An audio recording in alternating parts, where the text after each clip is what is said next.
Tuhan pergi. Kalau kami ada semua karena kasih-Mu ya Tuhan. Pagi hari ini kami bawa pujian hormat bagi-Mu. Kami mau menyembah Engkau Allah yang hidup. Kami mau berterima kasih buat kasih setia-Mu, buat kebaikan-Mu bagi kami Tuhan. Haleluya. Yesus Tuhan, kami sadar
dan berbau hati di hadapan Engkau Bapa. Oh Tuhan, Kau sucikan Tuhan hati kami Bapa. Begitu juga Kau sucikan ruangan ini ya Bapa, sehingga kami layak di hadapan-Mu ya Bapa. Terima kasih Bapa, terima kasih Bapa. Kau berkati yang memimpin pujian dan pemain musik, terlebih lagi Bapa yang menyampaikan sabda firman-Mu. Biarlah Tuhan semuanya ini Tuhan, Kau sendiri yang berkuasa, Kau sendiri yang memimpin Bapa kebaktian pagi hari ini. Terima kasih Bapa, kami serahkan seluruh kebaktian pada pagi hari ini hanya di dalam nama Tuhan Yesus. Kami telah berdoa dan mengucap syukur. Haleluya. Amin. Shalom, selamat pagi Bapak Ibu Saudara dikasih Tuhan. Silakan duduk Bapak Ibu Saudara. Saya juga menyapa jemaat Tuhan yang ada di rumah. Shalom, selamat pagi. Pagi hari ini kita boleh ada semua karena kebaikan Tuhan. Amin. Aminnya agak lemes, mungkin karena hujan beberapa hari. Ada sukacita pada pagi hari ini. Haleluya. Kita mau pujikan segala puji syukur hanya bagi Tuhan yang layak terima pujian, penyembahan kita pada pagi hari ini. Haleluya. Oh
nafas hidup pagi hari ini. Biarlah kita memuji, memuliakan nama Tuhan. Mari kita tidak menyia-nyiakan waktu. Pagi hari ini kita merasakan sungguh besar setia Tuhan dalam kehidupan kita. Kalau pagi hari ini semua Tuhan kami boleh ada Tuhan. Firman-Mu lah yang menghidupkan kehidupan kami Tuhan. Firman-Mu yang membawa kami semakin hari semakin bertumbuh dalam iman percaya kami di dalam Engkau Tuhan. Yesus Tuhan, hanya Engkau Allah yang layak kami sembah Tuhan. Walau tubuh kami saat ini lemah Tuhan, tapi kami mau tetap bersyukur dan menyanjung Engkau Tuhan Allah kami yang hidup. Terima kasih Tuhan, besar setia-Mu bagi kami Tuhan.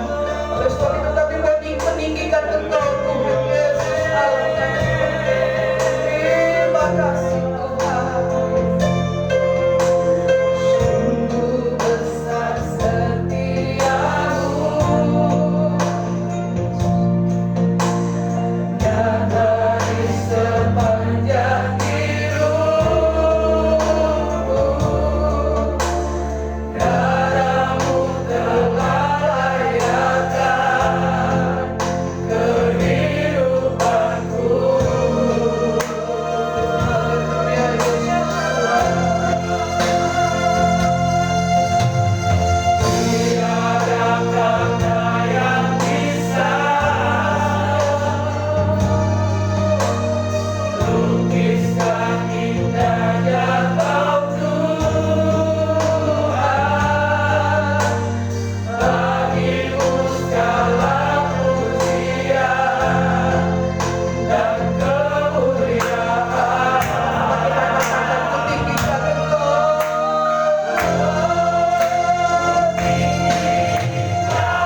dalam kehidupan kami.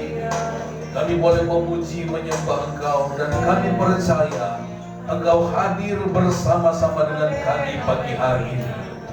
Tiba saatnya kami akan mendengarkan firman Allah. Mari Tuhan, Engkau urapi hamba-Mu. Biarlah firman Allah ini akan memberikan kekuatan kepada kami. Terima kasih Bapa di sorga, terpujilah nama Tuhan Yesus. Buka hati kami, untuk kami diisi oleh kebenaran firman-Mu.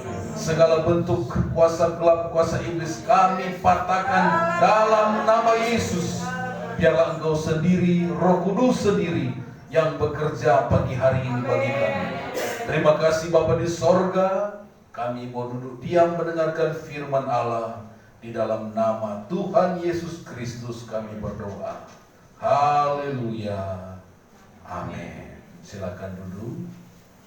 Puji Tuhan, pagi hari ini kita kedatangan tamu dari Surabaya. Nanti Bapak sendiri yang akan memperkenalkan nama dan biarlah menjadi berkat bagi kami semua. Mari silakan. Haleluya.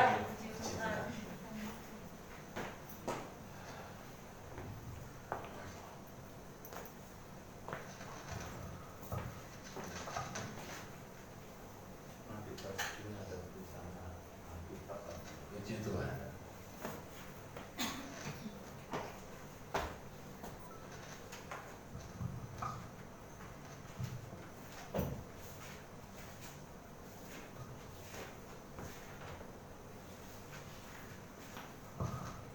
Shalom. Shalom. Ada sukacita pagi hari ini. Haleluya. Mari katakan kiri kanan, Tuhan Yesus baik. Tuhan Yesus baik. Haleluya. Perkenalkan, nama saya Lim Sutikno. Saya seorang penginjil. Seperti biasa, saya nggak mau kesaksian ya, karena kesaksian itu mengandung status sosial yang berbeda, sehingga banyak racunnya. Mari kita sama-sama belajar tentang firman Tuhan. Ya. Sekarang bulan apa? Juni ya. Kita orang Kristen, sebulan yang lalu adalah hari yang terbesar di antara hari-hari bulan-bulan yang lain. Kenapa? Di dalam bulan Mei ini, ya, sebulan yang lalu ya, kita memperingati Tuhan Yesus naik ke surga. Dan juga pencurahan Roh Kudus. Tapi dari hari ini saya mau menyampaikan firman ini tentang Roh Kudus lain kali. Ya, pencurahan Roh Kudus. Kalau saya diberi kesempatan lagi untuk berbicara. Sebulan yang lalu kita memperingati naiknya Tuhan Yesus ke surga. Boleh amin? Kenapa Tuhan Yesus naik ke surga? Baik. Kenapa? Karena dia asalnya dari surga. Makanya kembali ke surga. Boleh amin? Yang kedua, Tuhan Yesus telah menyelesaikan tugas dari Allah Bapa dalam 4 estafet yang diselesaikan oleh Tuhan Yesus. Dia datang, dia mati disalibkan, dia bangkit, dan dia naik dalam surga. Boleh amin? 4 estafet ini diselesaikan oleh Tuhan Yesus dalam waktu 3,5 tahun dan 40 hari. 40 hari Tuhan Yesus menyelesaikan nubuat-nubuat, janji-janji diselesaikan, dan sekarang naik ke surga. Mari kita sama-sama membahas bagaimana siapakah Tuhan itu dan siapakah kita itu. Ini yang terpenting. Ya maaf sebelumnya, banyak orang Kristen tidak mengerti dirinya itu siapa. Ya, mari kita belajar ya bersama-sama. Kenapa Tuhan Yesus itu datang? Nah ini. Kenapa Tuhan Yesus itu datang? Tuhan Yesus datang itu untuk kita sebagai umat pilihan supaya ada hubungan lagi dengan Allah. Ini yang terpenting. Sehingga disinilah estafet itu harus dilakukan. Karena apa? Ya, Alkitab yaitu rancangan rencana Allah. Boleh amin? Alkitab yaitu pikiran perasaan Allah. Alkitab yaitu kehendak. Di sini ada kehendak Allah. Apa kehendak Allah? Tidak boleh satu pun dari anak-anaknya yang tertinggal. Boleh amin? Oleh karena itu dia datang. Dia datang itu untuk siapa? Nah ini yang terpenting. Untuk kita semua. Kenapa? Sehingga jelas sekali di dalam kitab Lukas itu. Lukas 19 ayat 10. Ya ini sudah selesai dulu ya. Nanti kalau boleh dicatat ya. Ntar dulu, ini aja dulu tak selesaikan dulu ya. Nanti ya supaya ini saya kumpulkan semenjak saya mengerti firman Tuhan, saya kumpulkan Alkitab rancangan rencana Allah. Allah itu punya rancangan dan rencana yang luar biasa. Alkitab yaitu pikiran perasaan Allah. Alkitab yaitu kehendak. Ini ada kehendak Allah. Kerelaan. Bagaimana kerelaan? Dia rela sebagai Tuhan dan Allah datang ke dunia. Untuk apa? Untuk menebus dosa manusia. Dan dia punya kedaulatan yang mutlak. Seperti di dalam perjanjian lama dikatakan apa? Berfirmanlah Tuhan, hai Musa, katakan kepada Firman, Israel ialah anakku yang sulung. Boleh amin? Amin. Nah, ini ada ketentuan, ada rancangan rencana Allah. Ini. Dan ada independensi Allah, hak pribadi Allah. Ini. Ya, tutup dulu ini. Kenapa Yesus datang?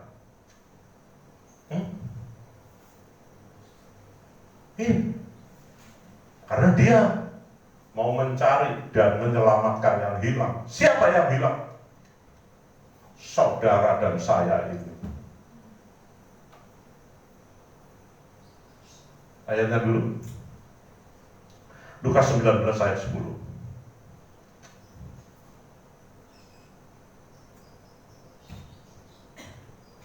Hebat. Ya. Lukas 19. Oh, sudah. Thank you. Dia lebih respon daripada saya. Betul? Dia datang untuk menyelamatkan. Loh, siapa yang mau diselamatkan? Nah, ini yang penting. Sebab anak manusia datang untuk mencari dan menyelamatkan yang hilang. Siapa yang hilang? Saudara dan saya dulu kalau undur. Itu hilang, dicari. Betul? Bapakmu juga di surga tidak menghendaki satupun dari anak-anaknya itu yang tertinggal. Amin. Ya. Matius 18 ayat 14. Bapak tidak menghendaki.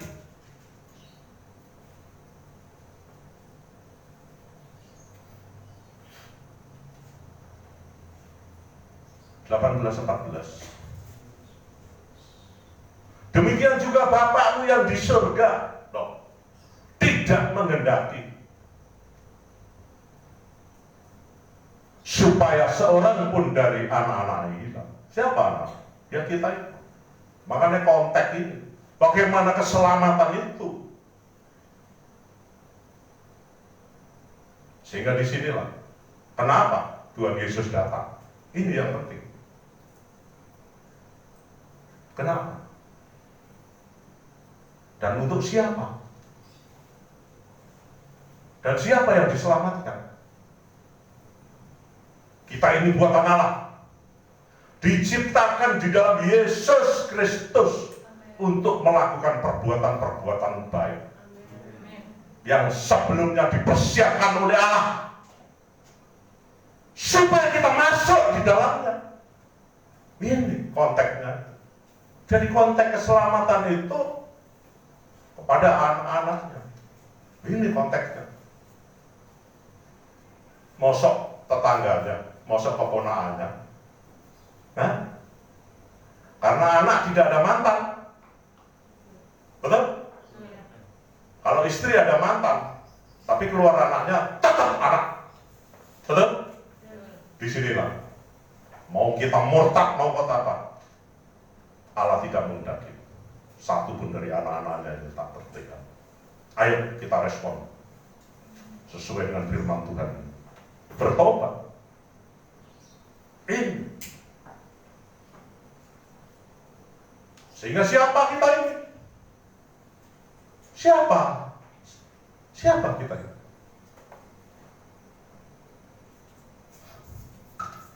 Efesus 2 ayat 10.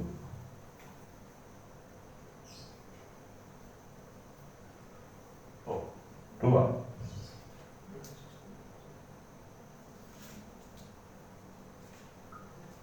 Karena kita ini buatan Allah. Boleh amin? Tanpa dia kita nggak ada. Justru ini yang harus diselamatkan. Sehingga dia mau datang dan rela untuk menjadi manusia, rela disalibkan, dan oleh darahnya kita mendapat penebusan. Ini pokok kekristenan ini. Tanpa ini nggak bisa. Bukan karena kegagalanmu, bukan karena kepintaranmu, bukan karena kesalehanmu, tapi karena kasih karunia Tuhan Yesus kita diselamatkan. Boleh amin? Ini konteks kekristenan. Agama lain tidak berbicara tentang ini.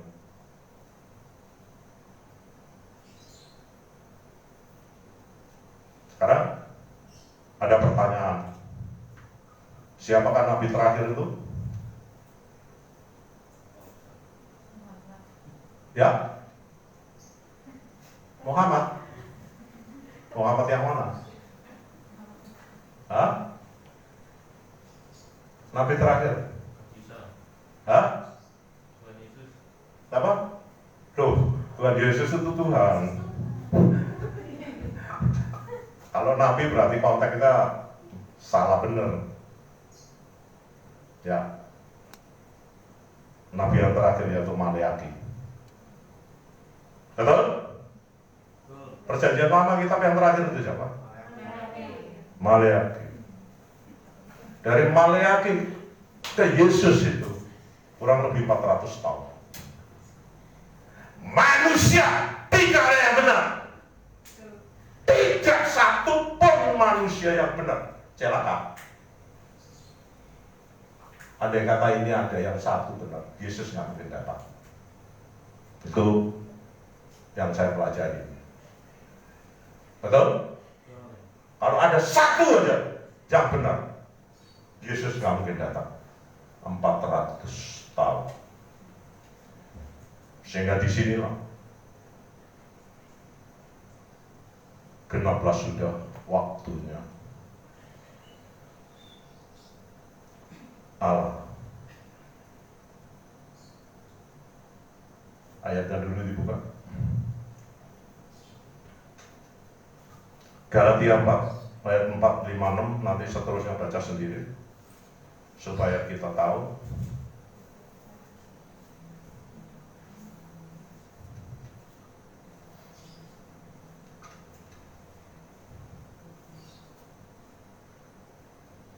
Tetapi setelah genap waktunya, nah, harus genap. Ini adalah rancangan rencana Allah. Maka Allah mengutus anaknya yang lahir dari seorang perempuan dan takluk kepada hukum Taurat. Lanjut. Ia diutus untuk menebus mereka. Mereka siapa? Yang taat kepada hukum Taurat, yang takluk kepada hukum Taurat, supaya kita diterima menjadi anak. Boleh amin? Konteks harus dikembalikan. Pada mulanya manusia diciptakan dengan gambar Allah. Loh, kenapa kok gambar Allah? Ini. Pada mulanya manusia diciptakan dengan gambar Allah. Ya, ini pembelajaran ya. Ya. Jadian 1 ayat 26-27. Ya, supaya kita tahu juntrungnya. Kenapa Yesus datang itu kenapa? Karena saya kan 4 estafet ini. Kalau bisa saya selesaikan, ya, supaya kita jelas. Kenapa? Nah, ini yang penting. Ya, Kejadian 1 ayat 26-27. Berfirmanlah,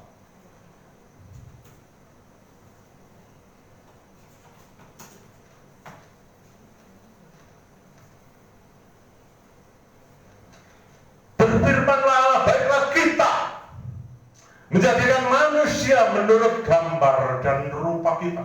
Hebat kan? Hebat kan? Hah? Supaya mereka berkuasa di atas ciptaannya. Ayat 27. Nanti baca sendiri waktunya ya. Maka Allah menciptakan manusia itu dengan gambarnya, menurut gambarnya diciptakannya, dia laki-laki dan perempuan. Diciptakanlah mereka. Boleh amin? Pada mulanya rancangan dan rencana, manusia diciptakan dengan gambar Allah. Kenapa? Supaya manusia ada hubungan dengan Allah. Supaya manusia tahu siapa penciptanya itu. Sehingga dia harus tahu siapakah sesembahan itu. Dan manusia seturut dengan kehendak dan rancangan yang saya tulis tadi. Boleh amin? Nah, ini konsep dan rancangan Allah. Allah punya konsep dalam rancangan di dalam firman Tuhan ini. Sehingga di sini balik lagi. Terus bagaimana? 400 tahun tidak ada satu pun yang benar. Seorang pun tidak. Semua tidak berakal budi. Tidak ada yang mencari Allah. Semua telah menyeleweng. Tidak ada yang benar. Satu pun tidak. Terus bagaimana? Ini kalau menurut saya. Menurut saya ya, tragedi di dunia. Manusia tidak punya akal budi. Artinya apa? Seperti binatang. Betul? Hah? Seperti binatang. Bagaimana Rasul Paulus ini menggambarkannya?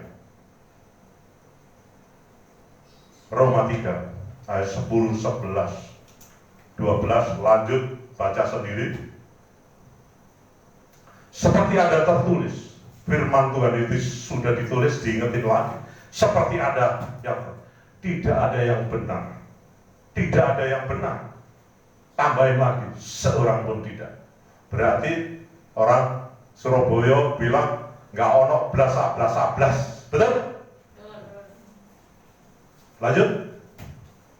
Tidak ada yang berakal budi. Tidak ada orang yang mencari Allah. Padahal bagaimana nabi-nabi itu diturunkan, tidak ada satu pun nabi-nabi itu yang berhasil. Siapa yang berhasil? Maleaki sampai Tuhan Yesus, Maleaki nabi yang terakhir ditulis di dalam Alkitab yang terakhir 400 tahun. Tidak ada yang berakal budi, tidak ada orang mencari Allah. Lanjut.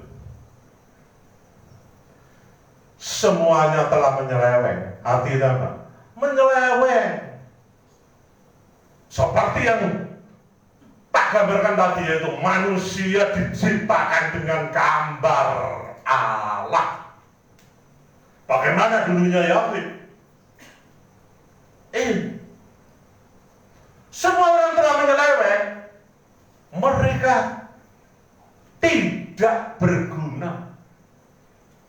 Tidak ada yang berbuat baik seorang tidak. Ini kalau digambarkan dalam buku-buku fiksi, wah, celaka.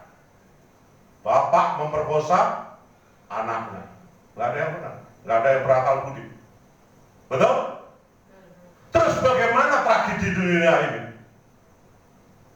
Nabi dikirim, tidak ada satupun nabi yang benar. Karena apa? Nah ini, karena tidak sesuai konsep daripada Allah. Coba bayangin aja. Salomo istrinya berapa? 1000. Siapa yang bilang 1000? Ayo, tepuk tangan dulu untuk yang bilang 1000. Oh, tepuk tangan dulu. Loh, tepuk tangan coba bunyi Pak. Ini hadiah. Loh. Ya. Ayatnya di mana? Nah, ini kita harus tahu konteks ini. Kenapa perjanjian lama? Ya, nanti saya jelasin dengan pelan-pelan ya. Ya, 1 Raja-Raja 11 ayat 3. Supaya kita tahu kenapa ini ditulis. Padahal dia sepanjang hidupnya dia terpaut kepada istri-istrinya untuk menyembah Allah-Allah kecil. Celaka kan?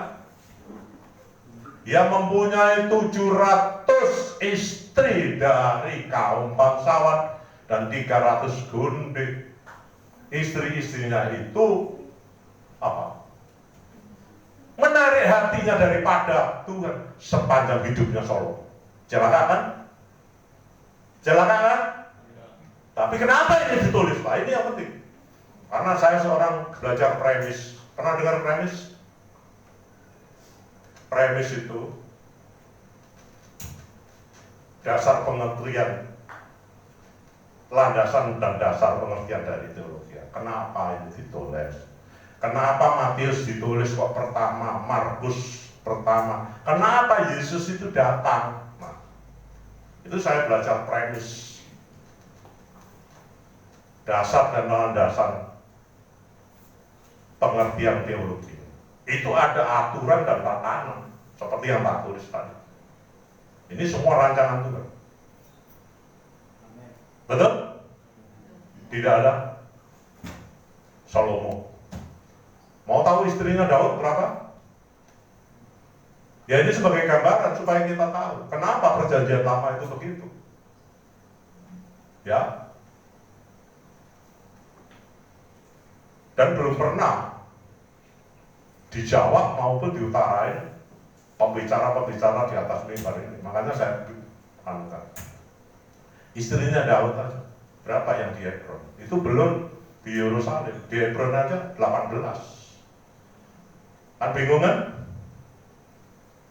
Mikal, Abigail, Ahinoam, Egra, Maaka, Hagit, terus Abitai, Bathsheba, dan 10 gundik-gundiknya untuk menjaga istana.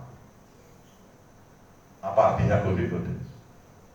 Kalau sekarang itu, kalau di Surabaya atau di Indonesia itu ya,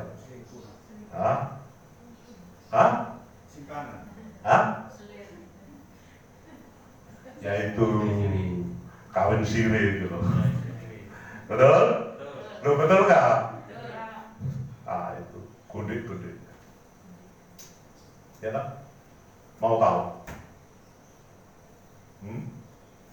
Bagaimana Daud mau mengambil Mikal aja, membunuh 200 orang Filistin untuk membuktikan mungkin bahwa kepala susah, jadi kulit katanya direnteng. Itu bukan kulit katan, pistol gombio untuk mendapatkan Mikal. Nah, jalan kan? Ya. Itu konteks perjanjian lama. Harus digenapi oleh siapa? Ya, mau tahu ayatnya? 1 Samuel 18 ayat 27.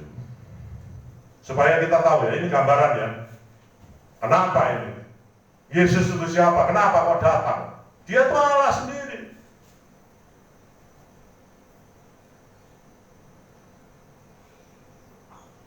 Satu raja. 1 Samuel. Karena Daud itu 1 Samuel 2 Samuel.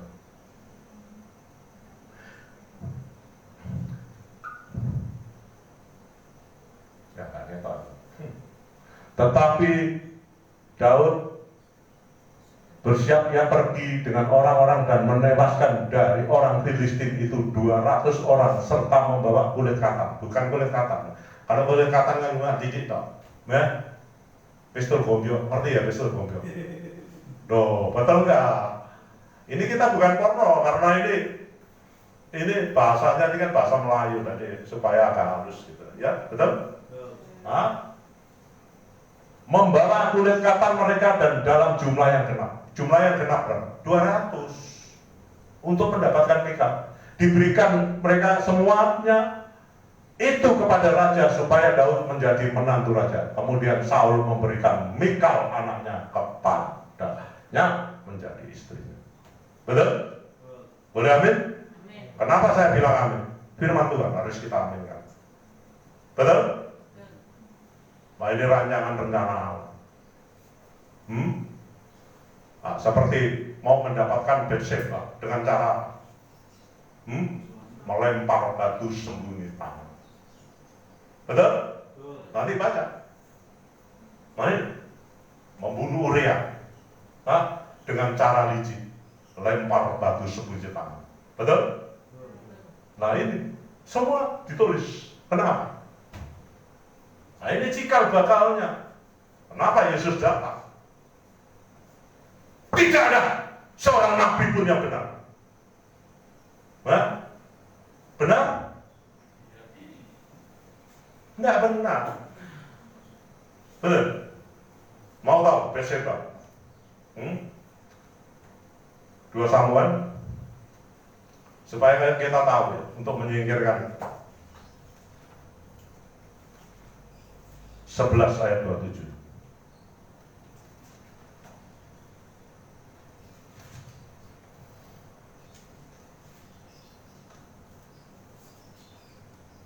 Setelah lewat waktunya berkabung, 26 dulu. Ketika didengar istri Uria bahwa Uria suaminya sudah mati, maka merataplah ia karena kematian suaminya. Meratap. Lanjut, ya tak? Setelah lewat waktu berkabung, maka Daud menyuruh membawa perempuan itu ke rumahnya. Perempuan itu menjadi istrinya dan melahirkan seorang anak laki-laki baginya. Tetapi hal yang telah dilakukan Daud itu adalah jahat di mata Tuhan. Betul? Tapi ini perjanjian lama. Kenapa perjanjian lama satu pun nabi-nabi tidak berhasil? Kita bisa pakai firman Tuhan, kita bisa pakai akal yang sehat. Jahat di mata Tuhan. Padahal dulunya Yahweh. Orang nggak sunat betul? Orang nggak merayakan Paskah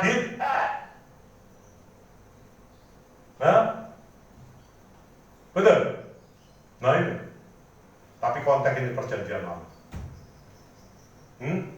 Karena nabi-nabi itu berbicara tentang hukum Taurat dan syariat. Ngerti syariat itu apa?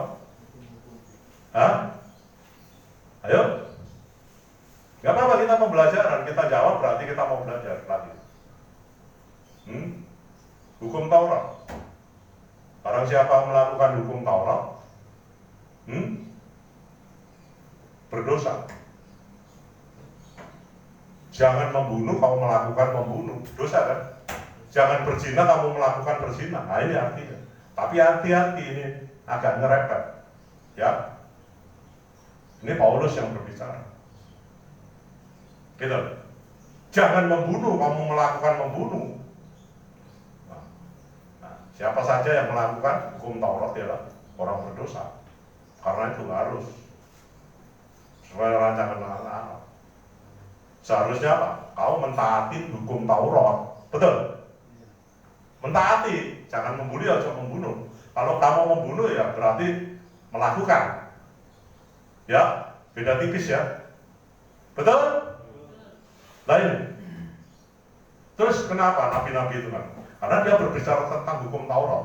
Sedangkan hukum Taurat dikatakan apa? Siapa yang melakukan hukum Taurat itu berdosa. Betul? Betul? Nah, melakukan. Jangan mencuri, kamu mencuri. Jangan berzina, berzina. Nah, tapi seharusnya mentaati hukum Taurat. Boleh amin?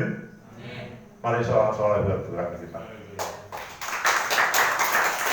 Jadi di sini nabi-nabi siapa? Yang nggak bunuh, yang nggak zina. Rata-rata bunuh zina. Karena apa? Nah ini konteks di dalam firman Tuhan ini. Kodratnya kodrat berdosa. Betul? Itu kodratnya kodrat dosa. Sehingga itu tadi tidak ada satu pun yang benar, satu pun tidak. Hah? Betul? Terus bagaimana? Nabi-nabi berbicara tentang hukum dan syariat. Ngerti syariat ya? Belum ya? Syariat itu tertulis. Kalau sekarang di Indonesia itu KUHP-nya gitu. Orang gini dihukum sekian. Kalau di Timur Tengah sana dipakai syariat-syariat tertulis. Orang membunuh, utang nyawa, balas nyawa. Orang mencuri, tangan potong. Ada tertulis. Jadi syariat itu hukum yang tertulis, ya. Betul? Nah, ya ini. Jadi jangan keliru, itu bukan ini, tapi itu penegasannya syariat yaitu hukum yang tertulis. Ya. Terus kedua, karena apa? Nabi-nabi nggak berhasil. Apa? Berbicara tentang apa ini? Apa? Hah? Nah, kalau berbicara tentang uang, artinya apa? Kemakmuran, saling bunuh, untuk menguasai, saling apa? Nah, terus yang ketiga, karena apa?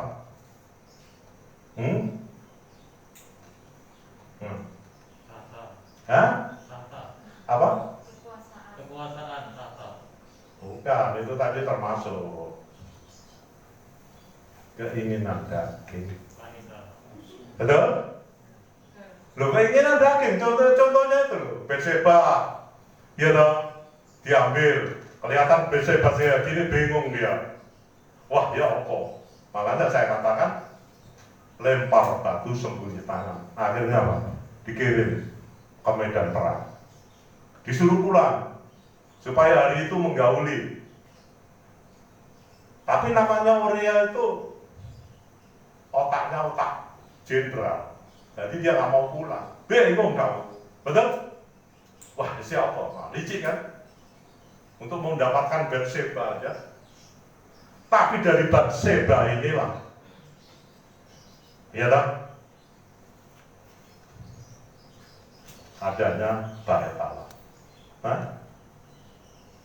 Salomo kan, yang mendirikan Bait Allah yang kedua kan, konteks perjanjian lama ya. Ya tak? Nah, terus siapakah kita ini? Sehingga kita ini diselamatkan. Tadi sudah, ya ini sebagai gambaran ya, supaya kita tahu, loh kenapa? Efesus 2 ayat 10. Kita buatan Allah ya. Ya. Kita ini buatan Allah. Ada rencana Allah.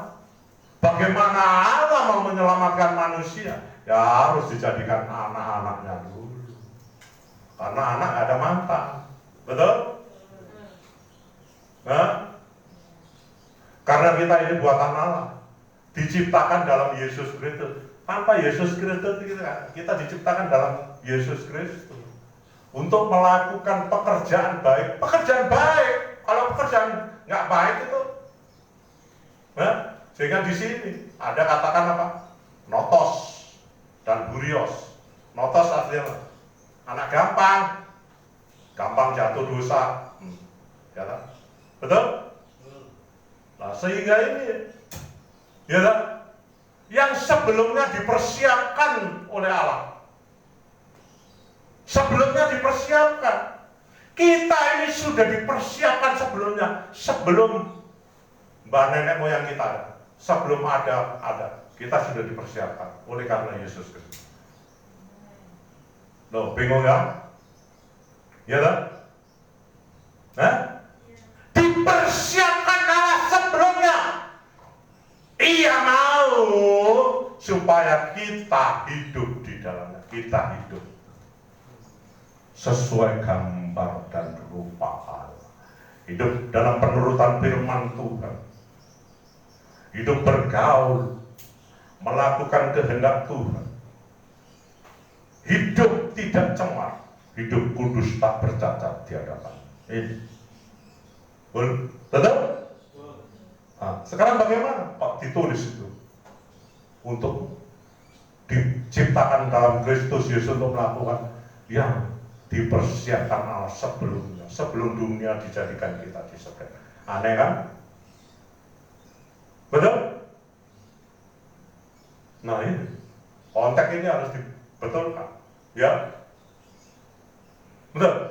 Terpujilah Allah dan Bapa Tuhan kita Yesus Kristus. Oleh karena Kristus kita diberi kasih karunia yang besar, segala berkat rohani di dalam surga. Artinya oleh Yesus itu surga bisa dibuka. Karena tujuan manusia itu untuk hidup di dalam langit baru, bumi yang baru, di dalam kekekalan. Boleh amin? Ya? Betul? Nah sekarang manusia sudah berdosa. Terus bagaimana? Kodrat manusia, kodrat dosa. Terus bagaimana? Inilah yang disebut tujuan Allah. Ya, tidak masuk sasaran.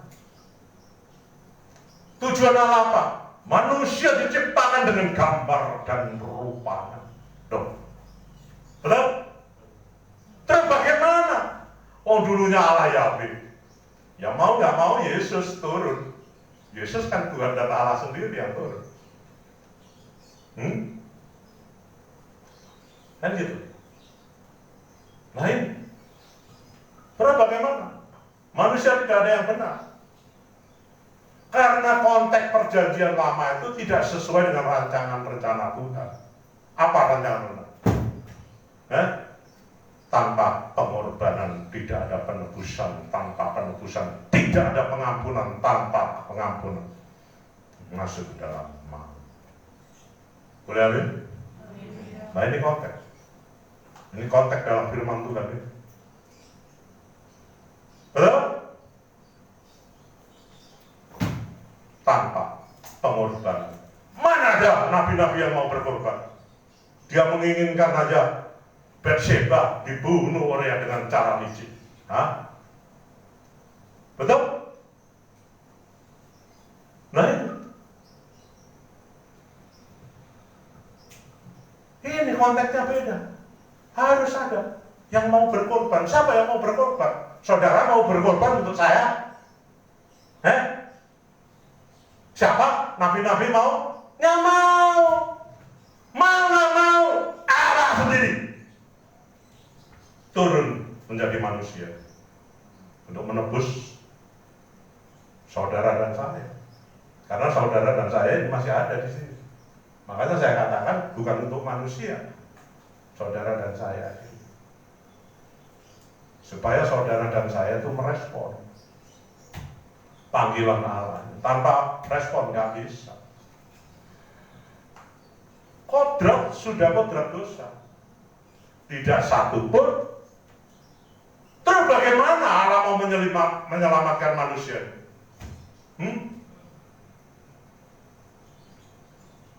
Nah ini yang terpenting. Oleh Yesus sendiri turun ke dunia. Dalam waktu 3,5 tahun, estafet yang pertama, yaitu apa? Dia sebagai firman.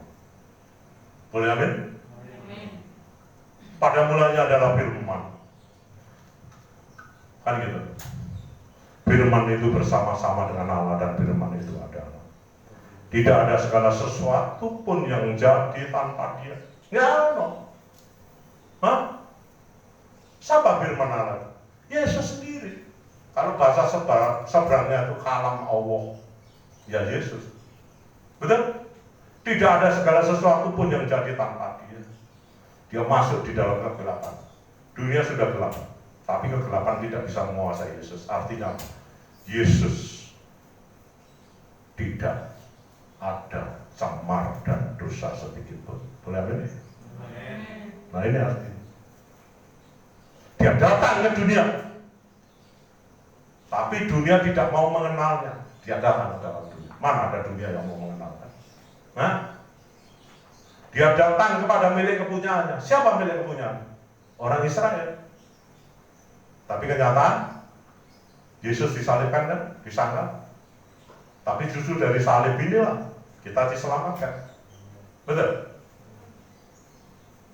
Semua orang yang mau menerimanya diberi kuasa menjadi anak-anak Allah. Amin.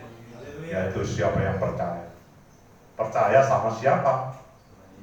Yesus Kristus. Dalam namanya siapa?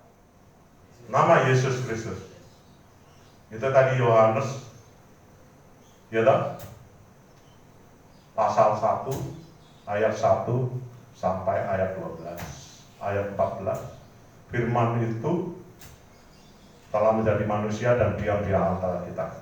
Firman itu harus ada di dalam kita. Buka dulu Yohanes 12 ayat 1 supaya kita tahu konteksnya ini ya. Terus bagaimana kita nabi-nabi dikirim, ya tak? Nggak ada satupun nabi yang sesuai dengan rencana.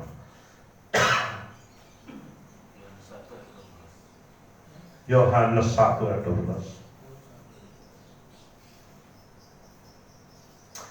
Semua orang, tetapi semua orang yang mau menerimanya diberi kuasa menjadi anak-anak Allah. Hebat kan? Ya? Loh. Yang mau menerima. Ini konteks kekristenan. Bukan kamu yang mencari aku, tapi Yesus, aku yang mencari kamu. Amin. Pernah dengar itu? Ayatnya di mana? Nah, buka dulu biar tahu. Dia datang ke dunia tadi kan untuk mencari dan menyelamatkan yang hilang. Siapa yang hilang? Kalau saudara dan saya ini undur. Yohanes 16 ayat 15 supaya tahu aja ya.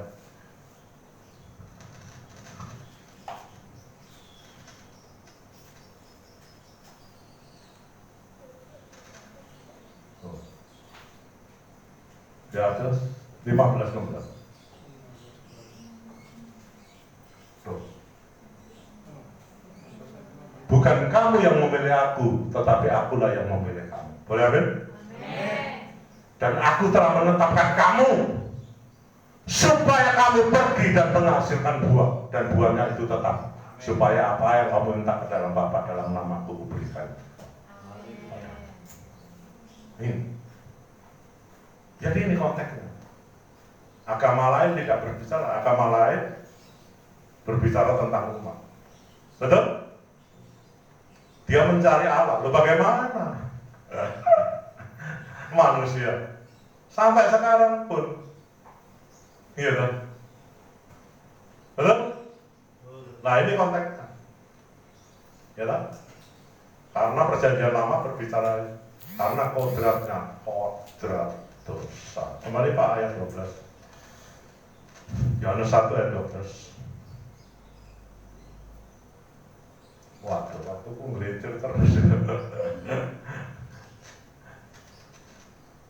Ya, tetapi semua orang yang mau menerimanya diberi kuasa menjadi anak-anak Allah, yaitu mereka yang percaya.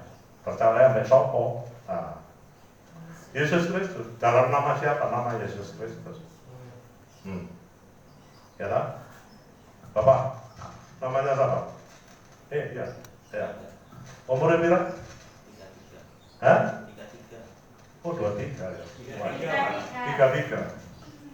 Separuhku. Iya.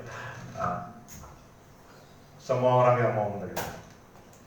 Pak, mau Pak? Tak kasih mobil saya. Mau? Udah mau nggak? Duh, kok ragu itu? Duh, Pak bingung tuh. Pak jawab mau. Saya mau, Pak. Hah? Mau dong? Kasih ya, Pak. Duh, mau nggak? Aku tanya aja ngomongnya nih, mau. Mau nggak? Mau. Ah, iya Pak. Nanti Pak. Iya Pak. Oh enak. Oh ditawarin. Oh iya Pak. Tapi ini bagaimana? Kalau sampai pinter, iya Pak, bikin akuntansi Pak. Nah betul nggak? Jadi hakmu. Nanti kan tak bujuki ngono tok ae gelem lho iki ya. Semua orang yang mau menerimanya diberi kuasa menjadi anak-anak Allah. Mau nggak menjadi anak-anak Allah? Mau. Atau mau tak kasih mobil itu tapi tak bujuki? Duh, betul nggak? Loh, ini firman Tuhan. Tetapi semua orang, ini konteks. Kalau kita nggak mengerti ini, nggak ngerti seluruhan kita. Tak kasih tahu aja. Ya, betul. Tetapi semua orang yang mau menerimanya diberinya kuasa supaya menjadi anak. Tanpa ini keselamatan itu dikembalikan lagi kepada rancangan. Dijadikanlah manusia yang menjadi anak-anak. Karena ini tidak bisa. Betul?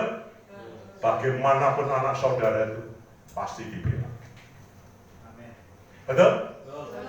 Nah, contohnya bagaimana? Di dalam Yesaya, nubuatan Yesaya. Mana ibu-ibu? Coba ibu-ibu angkat tangan yang punya anak. Ya. Oh itu. Lainnya mana? Loh, kan? Loh ini supaya kita ngerti, ya. Mana? Ayo ngacung dulu. Masa ibu?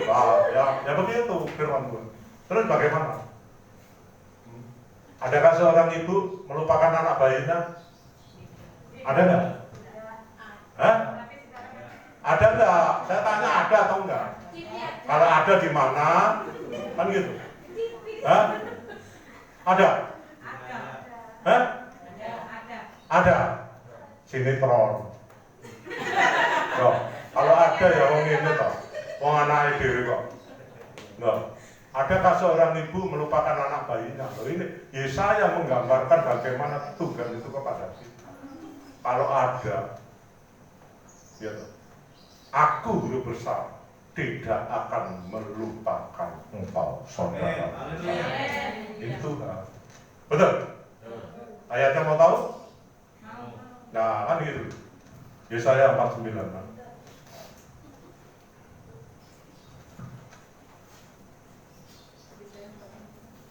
Ayat 15. Nah, dapatkah seorang perempuan melupakan bayinya? Loh, gambaran Yesaya hebat kan? Ini nubuatan Yesaya. Sehingga ini Tuhan Yesus datang itu ya ini. Menggambarkan. Dapatkah seorang perempuan, loh, bukan seorang ibu. Kalau ibu ibu gini. Ya, ini perempuan, berarti semua perempuan kan? Ya. Nah, melupakan bayinya sehingga ia tidak menyayangi anak dari kandungannya. Loh, diibaratkan manusia aja punya anak kandungan, gak mungkin kok ditinggalin atau apa. Lek anak ya sinetron, lek gak ya ibu sing strip.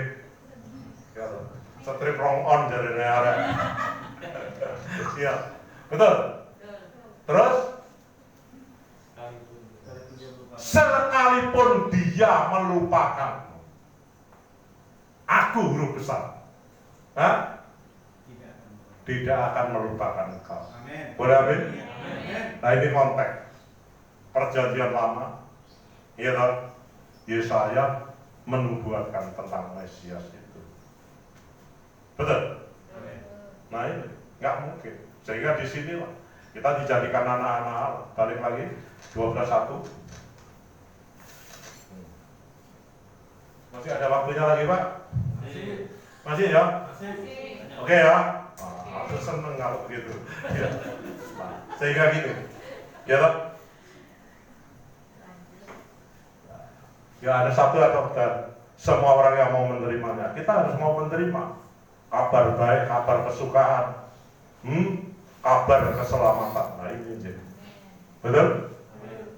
Ini harus dijadikan anak. Semua orang yang mau menerima Yesus diberi kuasa. Loh, yang memberi itu kuasa itu Yesus. Jadi sudah ada kuasa kita menjadi anak. Kalau enggak, nggak bisa. Nah ini konteks. Sehingga bagaimana tadi itu? Ya, tidak seorang yang benar. Semua. Itu kayak binatang.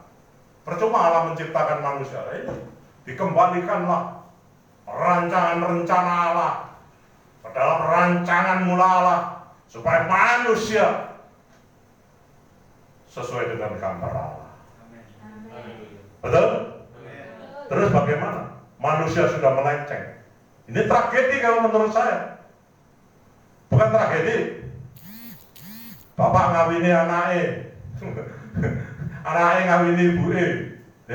Ini kalau dijelaskan secara detail, nggak ada yang benar, nggak ada yang punya akal budi, tidak ada orang yang mencari Allah. Terus bagaimana? 400 tahun gelinding, terus bagaimana? Ya mau nggak mau, Yesus sendiri sebagai Tuhan dan Allah turun ke dunia untuk memberitakan Injil selama 3,5 tahun. Terus dia mati disalibkan. Dia rela mati disalibkan. Aku datang bukan untuk melayani, tapi aku datang untuk dilayani. Aku memberikan nyawaku untuk tebusan bagi banyak orang. Boleh amin? Loh, betul kan? Karena konteksnya harus dikembalikan. Terus bagaimana konteks ini? Manusia sudah berdosa karena kodratnya adalah kodrat dosa. Oleh karena Adam yang berdosa, satu orang berdosa. Oleh karena Adam, semua orang dianggap berdosa. Tapi kenyataannya kan nggak ada yang benar. Betul? Tapi oleh Yesus Kristus dikembalikan kepada rancangan mula. Nah, ini yang tersembunyi di dalam Alkitab ini cuma tidak pernah diberitakan. Sayang sekali. Saya bersyukur hari ini, padahal saya udah lama, Adelia, mungkin 6 tahun saya kepingin juga untuk menyampaikan firman. Karena saya seorang penginjil, saya belajar tentang premis, saya memberitakan tentang Injil yang benar.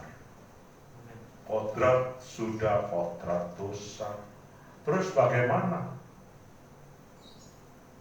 Tidak ada yang benar. Terus bagaimana? Ya harus dikembalikan kepada rancangan mula Allah sesuai gambar Allah. Kodratnya dikembalikan. Tetapi semua orang yang mau menerimanya diberi kuasa supaya menjadi anak-anak. Jadikan anak-anak dulu. Betul?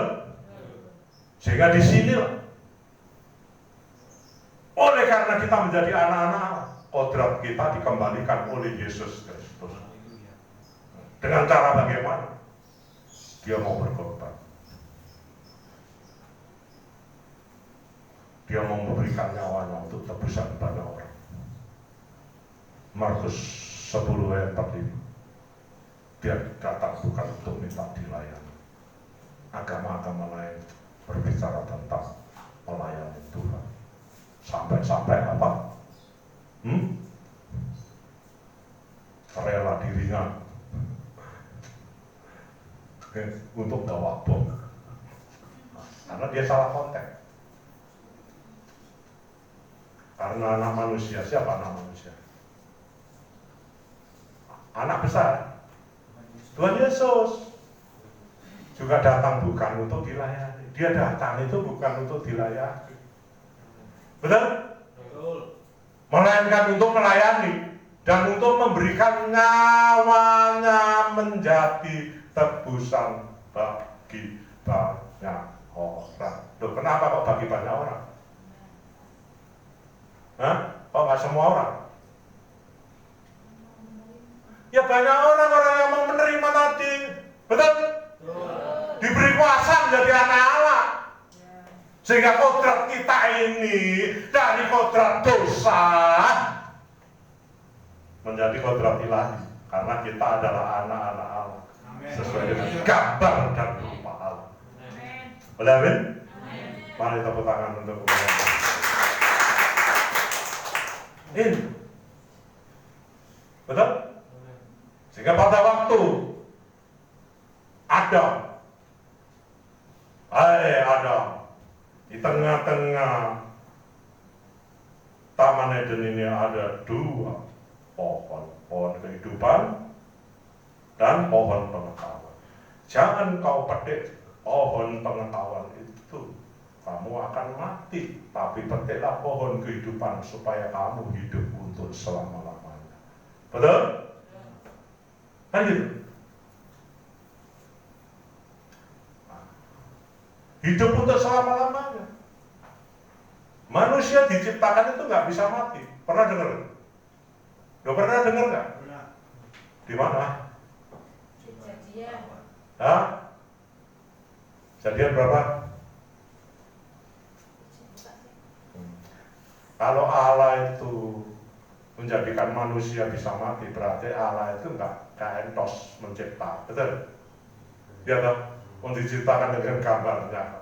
Makanya ini cikal bakalnya, kita itu nggak bakal mati, gitu loh. Tapi konteksnya beda. Kalau itu mati jasmani.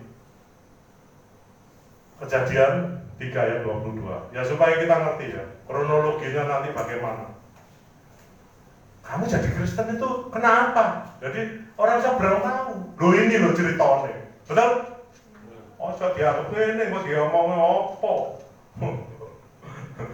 Karena dia nggak ngerti konteks, gitu loh. Nah.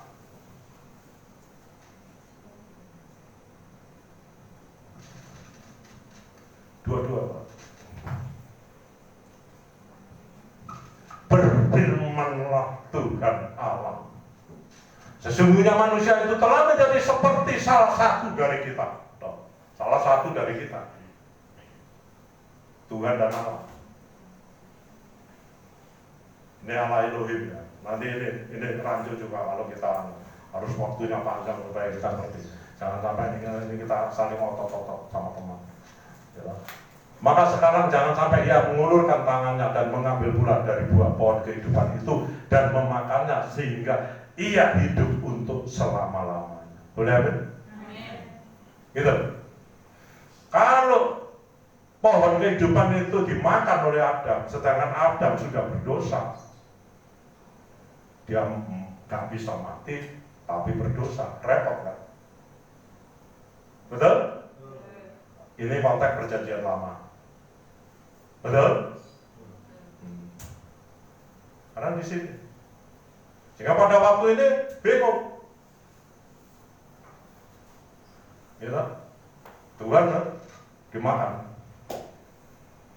Tuhan berkata, Adam, di mana kau? Adam bingung kan? Loh kenapa kau bingung? Nah ini penting. Hah? Nah ini kan? Iya.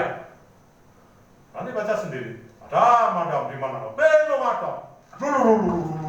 Terus gongyok kok boleh ketok. Loh betul nggak? Siapa? Lu atasku kok gondalkan. Nah ini konteks, bukan porno. Loh betul nggak? Karena Adam telanjang. Itu konteks dalam kitab Kejadian. Nah, seperti tadi itu, semua orang berdosa.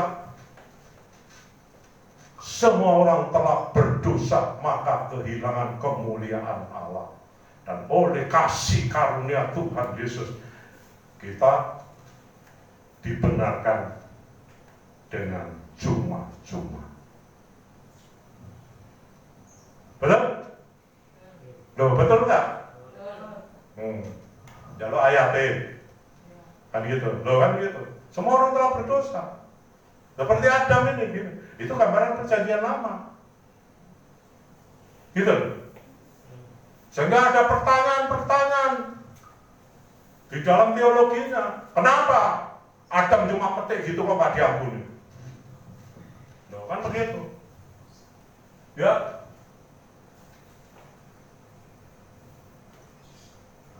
Karena semua orang telah berdosa sehingga kehilangan kemuliaan Allah. Betul? Roma 3 ayat 23.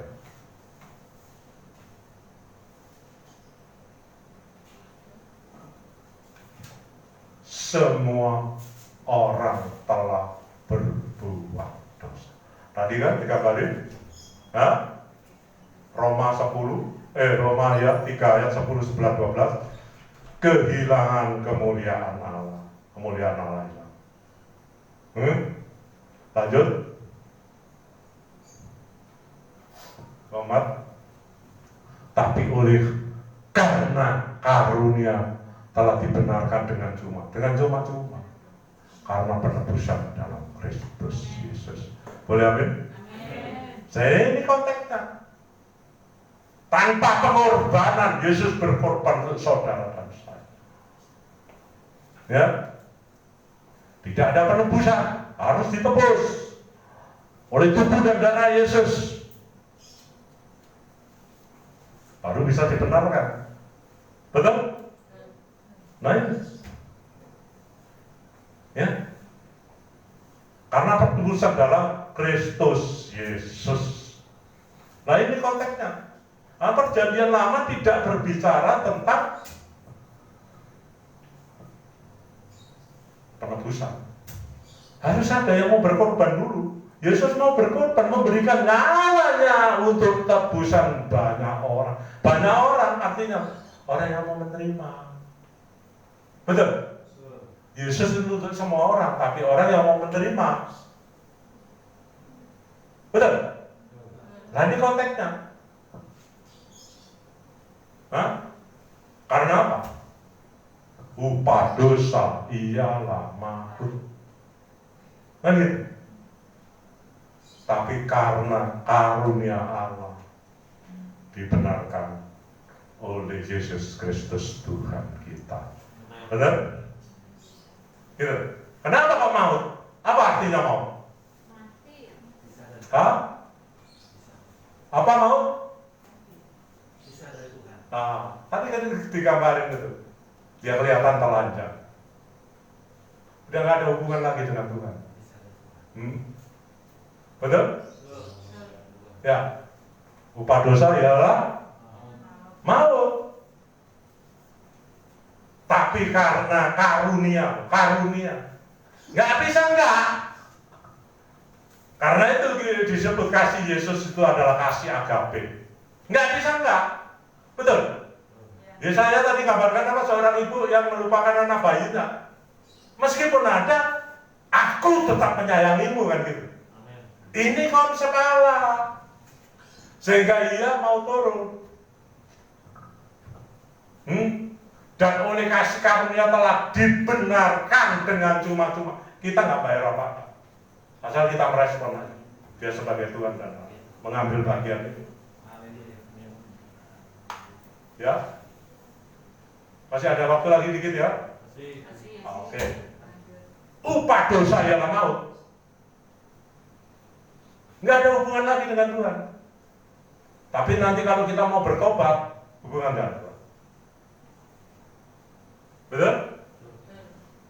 Nah, sehingga kenapa Adam begitu aja kok nggak diampuni?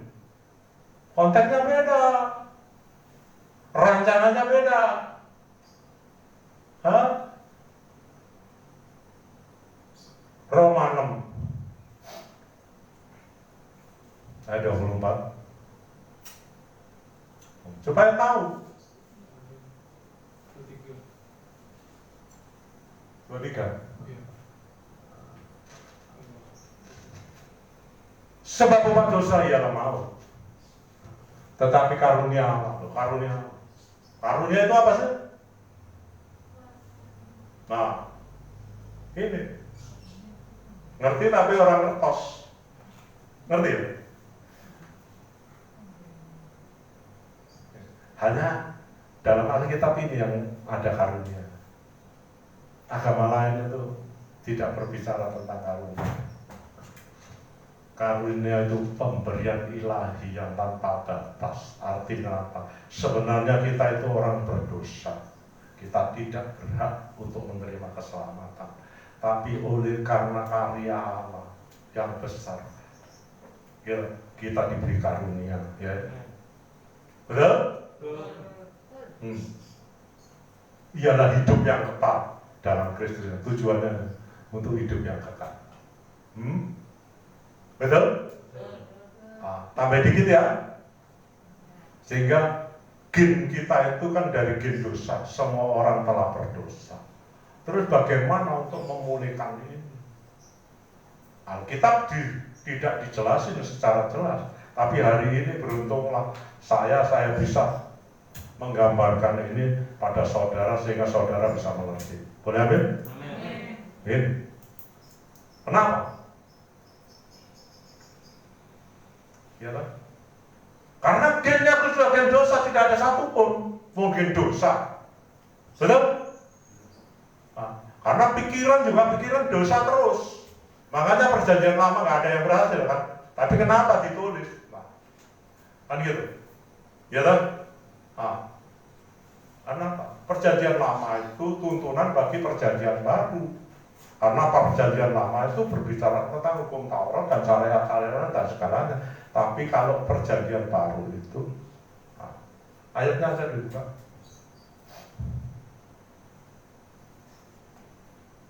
Galatia ayat 24, 25 sampai 27, selanjutnya baca sendiri. 24, Galatia 3, 24. Jadi hukum Taurat adalah penuntun bagi kita sampai Kristus datang. Jadi kalau Kristus sudah datang, nggak berlaku lagi hukum Taurat. Betul? Nah, kalau dulu orang berdosa nggak bisa kan? Tapi kalau sekarang ada melalui Tuhan Yesus dan mau bertobat, jatuh lagi, kita bertobat sebelum mati. Itu konteks Injil, ya. Supaya kita dibenarkan karena iman. Lanjut. Sekarang iman itu telah datang. Kita iman terhadap Yesus.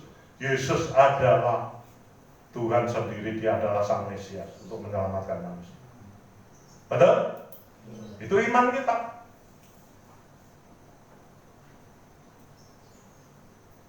Karena itu kita tidak berada di bawah pengawasan penuntun. Penuntun nggak perlu lagi.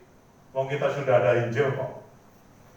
Injil yang kekuatan Allah yang menyelamatkan setiap orang yang percaya kepadanya. Pada mula-mulanya adalah bangsa Yahudi dan kemudian ya, di dalamnya nyata kebenaran Allah yang bertolak dari iman menuju kepada iman. Orang benar hidup karena iman. Iman apa? Bukan imannya kalau gini didoain terus besok punya aku. Itu imannya sopo. Itu penyelewengan di dalam gereja. Ya, betul. Imannya ya terhadap ini keselamatan. Ya, lanjut.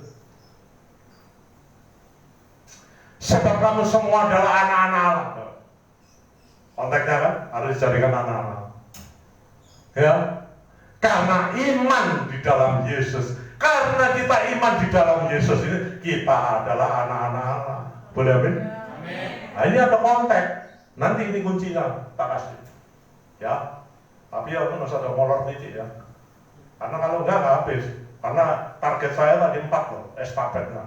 Yesus datang, Yesus mati di salib, tapi belum nanti pelan-pelan ya. Lanjut. Karena kamu semua yang dibaptis dalam Kristus telah mengenakan Kristus. Boleh amin?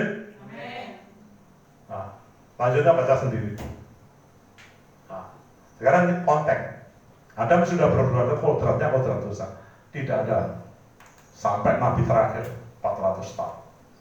Iya tak? Nah terus bagaimana? Bagaimana kodratnya sudah kodrat?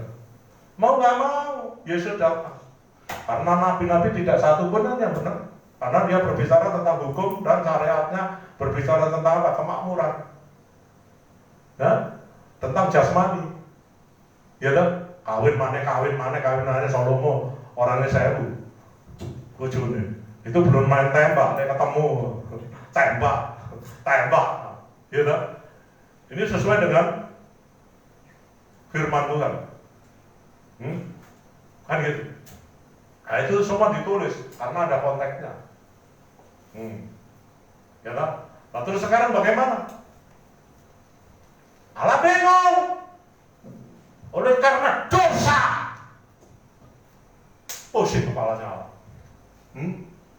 Oh Tuhan, kalau dulu, bagaimana?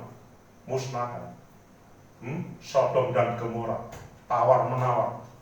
Kalau ada 50, kalau ada ini sampai 10, akhirnya nggak ada yang pernah musnah. Dengan apa? Api dan belerang. Zamannya Nuh, pusing. Karena anak itu punya perasaan. Menyesal aku menjadikan Saul raja. Padahal Saul itu siapa? Betul? Lu gara-gara apa? Lu kan itu. Nah diceritakan tambah doa, kamari-mari. Ya, ini kuncinya. Karena kodrat sudah dosa. Ya, dibaptis Kristus, mengenakan Kristus. Sehingga kita menjadi anak-anak Allah. Betul? Boleh amin? Tanpa ini kan. Nah, sehingga disinilah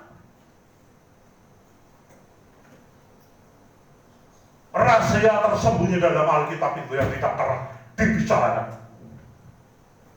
Betul? Kodrat kita sekarang menjadi kodrat ilahi. Loh, betul nggak? Tanpa ini nggak bisa. Harus dikembalikan kodratnya ini. Karena manusia pada mulanya diciptakan dengan gambar Allah. Nah, pada waktu itu gimana? Allah itu siapa? Elohim, mana bisa? Ya harus Allah turun sendiri sebagai manusia. Betul? Ya, harus ada tatanan Allah. Tanpa pengorbanan tidak ada penebusan, tanpa penebusan tidak ada pengampunan, tanpa pengampunan orang gelincir.